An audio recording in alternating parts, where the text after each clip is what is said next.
Welcome, welcome, welcome, my geometry-loving friends. We're jumping into Saxon today, and we're looking at Lesson 44. So Lesson 44 starts out with applying similarity. So if I know that I have two polygons that are similar in shape and size, then we know that ratios can be used for those. Now, some people like ratios, some people get intimidated by them, but one point I want to encourage you about is that ratios are easy as long as you maintain the proper order. So remember that order always matters. So if they give you a ratio of one shape to the other, if you put the smaller on top of the ratio, then make sure when you're doing the other that you do that ratio consistently. So I would say with ratios, a key term is consistency, and that will help you a lot with that. So we're looking at, we already said lesson 44, but that's page 288. They've given you a couple of examples there on those 2 pages. So I would encourage you to pause the video and spend a few moments reading over those, because those truly do help looking at the relationships there. There's a pentagon, and they tell you that they're similar. They're not the same size, but they are the same shape, and so they have a similar ratio. They tell you the ratio is 3 to 2. So the larger 3 to the smaller 2. So if those ratios are there. Now I do want to draw your attention to the bottom of page 289, and it's Theorem 44.1. It says if two polygons are similar, then the ratio of their perimeters is equal to the ratio of their corresponding sides. Well, think about that. If the sides have the same ratio, perimeter is just an adding up of all those sides, so the ratio is still going to stand true for that. So that's an important theorem to think through. Now, if you'll turn the page to page 290, there are 2 more examples. Example 3 is a proof showing the relationships of perimeters to similar figures. And then example 4, and then there's one more example problem on page 291, and that's example 5. And the application of that is map scales. Can you imagine if you had to have a map of the actual size of a road in your glove box? No glove box could hold that, right? So I can remember going on a trip as a little girl, and my parents always had the map of the United States in the car. And so, you know, when we were passing through one state to the other, they had to find a different map. So that's kind of neat. Our phones do all the work for us now, don't they? We just tell Siri where we want to go, and Siri takes care of that. So it's neat to see the application of scale factors, ratios in maps. So that's an important practice for us there. Now, let's take a look at lesson 44, the practice problems. So number 1, it says triangle JKL and triangle FGH are similar triangles. Find the values of X and Y. Now, we see that X and Y are both in the same first triangle. So the only side we do know,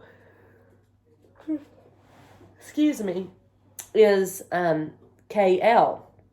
Well, if we look back at the directions, KL is the last 2 of JKL. So we need to look at GH, which is 33. So that means that the relationship of those, let's write that on the board. So the relationship, as I grab my marker. So the relationship of those 2 would be 11 to 33. Well, I can see that that reduces 1 to 3 is my ratio, right? So 1 to 3. And this is JKL is the top. And then the bottom is FGH. And I want to make sure that I keep that ratio and I maintain it throughout. That way I'm solving it correctly. Now, if my ratio is 1 to 3, then I can say 1 is to 3 as X. X, notice again, is still in JKL. And then what side is in relationship to that? 21. I cross multiply. So 1 times 21 is 21 equals 3x. Divide by 3, so x equals 7. So we found out that x is 7. Let's figure out what y is. same ratio, 1 is to 3, as this time y, don't forget that y is JKL, which we've already said is the top. So the bottom, what does y relate to? 27. Cross multiply, 3 times y, 3y. 1 times 27 is 27. Divide by 3, y equals 9. Now, it never told us what values those should be, but we should say units, right? Because we don't know if it's yards, meters, miles, inches. We're not sure, so we need to write units. So that is letter A. We'll skip letter B. It talks about, again, the ratio of the perimeters. Let's look at letter C. So this was letter A that we just saw for. Let's take a look at letter C.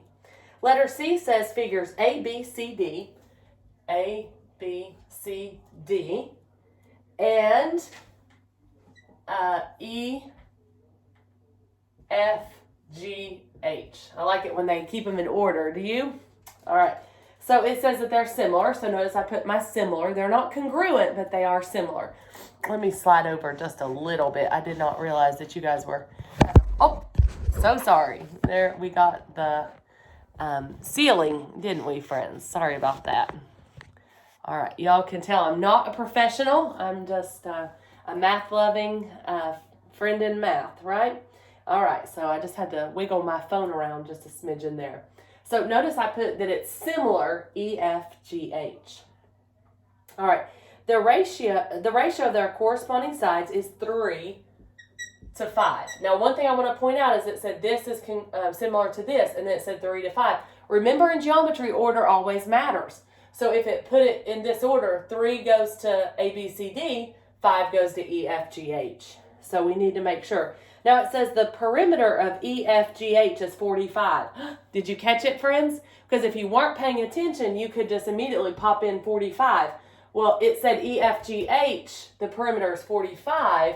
So I've got to put 45 in the denominator because it has to go, this is A and this is E.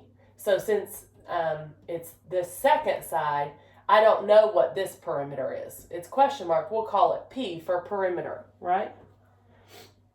All right, what is the perimeter of A, B, C, D? I hope you caught that at home, because if so, then you're thinking in terms of geometry. Order always matters. Now let's cross multiply. So I would have 5P equals 3 times 45. What is 3 times 45? Well, that's 15, 12, 13. All right, so 5P equals 135. Let's divide through by 5. What is my perimeter? 5 goes into 13 2 times. 3 is left over, so it'd be 27. And it never gave me a units, did it? Oh, inches. All right, it did.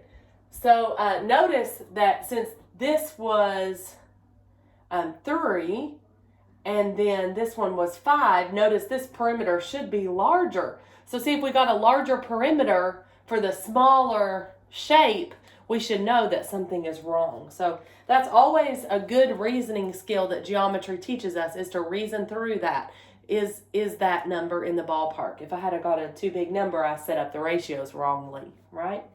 All right, so that's lesson 44.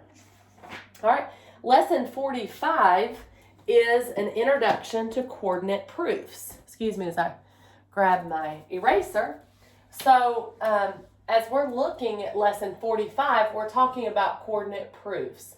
Now, sometimes you will see some of this on standardized testing. So this is lesson 45, and we're talking about coordinate proofs. It's where we're taking shapes and actually putting it on the coordinate graph. Now, your book is teaching you that oftentimes you'll use the origin as one of the sides, like this, or maybe the origin here and a point and come down for a triangle, or even a square, or something like that. Like you might use here, here, here, and here for like a rectangle. So that's what your book is showing you, is that a lot of times they will use the origin. Don't forget your origin is your center, 0, 0. And then it will often use either the X or the Y axis as one of the bases. All right, so that is beginning on page 295, and that's lesson 45. So your book goes through several examples, and again, I would encourage you to pause this video and look over some of those examples. It's important for you to be a good scholar of your book and just take those moments to look over those examples there. So it's showing you different shapes on a coordinate plane. All right, so it has actually given us 5 total examples, and that covers over the course of 4 pages. So they've really taken time to go over that concept with you in those 4 pages. So I would encourage you to do that. They have application in swimming pools and even with a coordinate proof. So that's very important. All right, let's take a look on page 298, and it gives us some lesson practice. It says, place a right triangle with leg lengths of 2 and 6 on the coordinate plane so that its legs are on the x and the y axis. Label the vertices with their respective coordinates. So all that it's asking us to do there is put both legs. This is my x-axis. This is my y. Excuse me. So I'm going to put 2 units here. So I'm actually going to label this. This would be 2, 0. And then it told us, it said 2 units and 6 units. 1, 2, 3, 4, 5, 6. So that point would be 0, 6. It didn't go right or left. It just went up 6. And so there is my shape. So it's the origin would be here, 0, 0. And then it's 6 units and 2 units. So label the vertices with the respective coordinates. So that's it. All right. So you're just doing 4 more practice questions that are very similar to that, just you're putting it on a coordinate grid. They have you doing a few proofs there where you're just proving something, and that's you're going to be using your distance formula and proving that. And since it's on a coordinate grid, that makes it even more easy. All right, letter E is traffic signs. A yield sign is an equilateral triangle. Draw a yield sign on the coordinate grid using the origin as a vertex. If the length of one side is m units, find the coordinates of the other vertices in terms of m.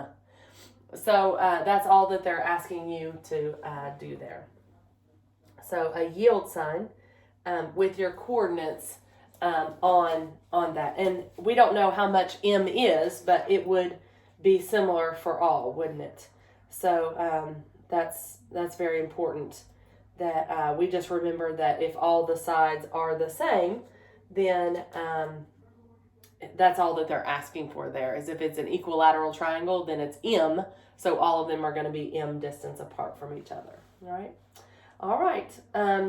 So that is lesson 45. So this week you're doing lessons 44, 45, and then next you're doing 46, and that's triangle similarity.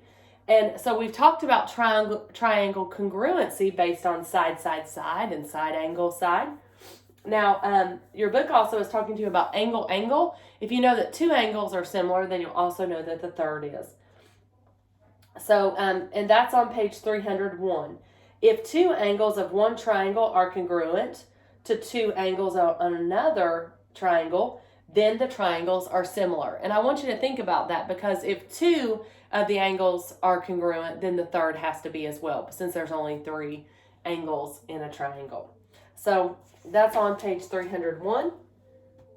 302 talks about side, side, side similarity. So if the lengths of the sides of a triangle are proportional to the lengths of the sides of another triangle, then the triangles are similar. So just like we've done side, side, side on congruence, we're also doing side, side, side on similarity. You'll see the same for side, angle, side. And that's on the bottom of page 303. All right. And then your lesson practice, there are 4 there. Letter A says, given the 2 triangles shown, prove they are similar using the angle similarity postulate.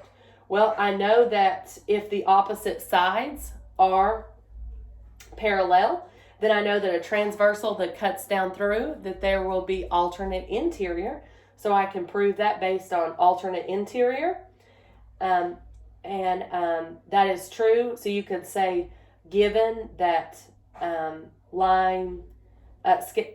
segment BC is parallel to AD, then given the transversal AC cuts down through it, then you can say alternate interior is true there. So if I know that those two are, now I also know that because a parallelogram, we know their opposite angles are congruent. So I know that angle B is congruent to angle D. So between those two, I know angle, and then because I know two angles are congruent, therefore the third has to be, so they are similar. So, and that's based on Theorem 46.1. So, and you don't have to write that out in proofs. You can just write it out in paragraph form. So that's something very encouraging and something we just talked about in this lesson. Look at question B. Given the two triangles shown, use side-side-side similarity to prove that they are similar. So what you're doing there is making sure that each side has the same ratios. So you'll need to prove that ST is similar to PQ and continue on. And that same ratio will work out for all three sides. So that's an easy concept that they're just, you've already learned them, but you're also spending time reviewing them. So again, that is lesson 46. And we're just talking more about side, angle, and side, with similarity. So side, angle, side, and then angle. And all of this is similarity. So that's very important. All right, the last lesson that we're looking at this week is lesson 47. So lesson 47 is about circles and inscribed angles. So let's look on page 308. So let me give you a second to turn there as I'm clearing the board. So lesson 47 is a continuation, and it's circles and inscribed angles. Now we're going to spend some more time in geometry going into circles. Even more, we're going to be looking at the distance of their radiuses and diameters in coming lessons, and even how to write the formula of a circle. So there's a lot more fun we have to look forward to in geometry when it comes to circles. I think that those are really an interesting concept. So lesson 47 is taking us a little bit deeper, and it talks about an inscribed angle. Do you remember that an inscribed angle is an angle whose vertex is on a circle and whose sides contain chords of the circle? So in the diagram, angle ABC is an inscribed angle because the vertex of it touches the circle. All right. Don't forget the arc formed by an inscribed angle is called an intercepted arc of that angle. In the diagram, arc AC is the intersected arc of angle ABC, and that's very important. Now, they're showing you there in Theorem 47.1, and we've gone over this before in geometry, but you also covered it in Algebra 2, if you've had Algebra 2 before geometry, but also in Algebra 1, we talked about it as well.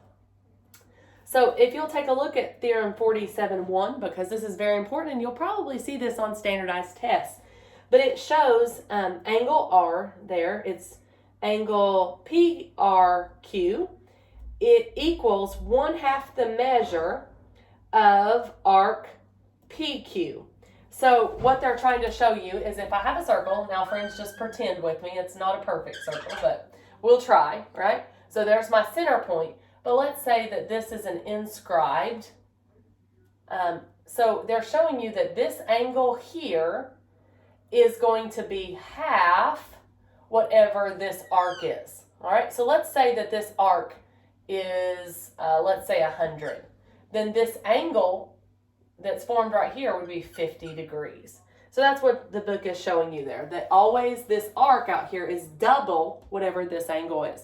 Or the theorem says this is half whatever this is. So it can go vice versa. All right. Now look at Theorem 47.2. It says if the inscribed angle intercepts a semicircle, then it is a right angle. So let's take a look at that shape. Again, I'm not great at drawing circles, so just pretend. So if it ended up going like this, then you know that this angle has to be 90. And the reason for that is because, sorry, I tried to straighten that up there, right? The reason for that is because this arc would be 180 degrees, so that would make this have to be 90 degrees, right? Looks like a top hat, doesn't it? All right, so if it does that, and you know that this is a diameter, then this has to be 90 degrees. And friends, you'll see that sometimes on standardized tests, and they don't put the 90 degrees, but you'll immediately know, wait a minute, that's a semicircle, and half of 180 is 90, therefore it is a right triangle. And right triangles make all sorts of things happen. You can use your Pythagorean theorem, you can use sine, cosine, and tangent. So there's so many fun things that open up. And a lot of times on standardized tests, they don't tell you it's 90 degrees just because they want to see, do you know for sure that it's 90 degrees? All right, they gave you another example on page 309.